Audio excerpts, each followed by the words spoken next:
Welcome to the Slop Temple. We pray this video helps. You begin inside your Premiere Pro project.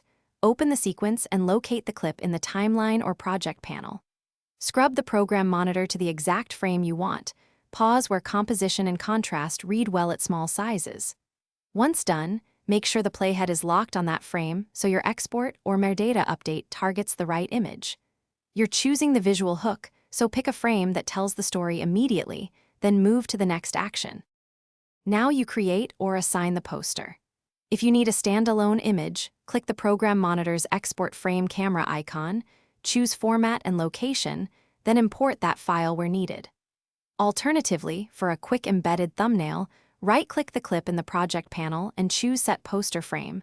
Premiere updates the clip's preview metadata, so the image shows in bins and exports as the clip thumbnail. Make sure resolution and file type match your delivery platform's requirements before moving on.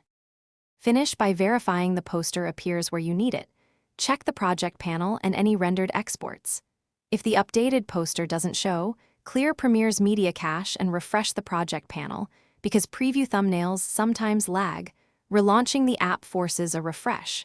If you're uploading to a platform that ignores embedded thumbnails, use the exported image as a custom thumbnail during upload. Finally, keep that exported still saved.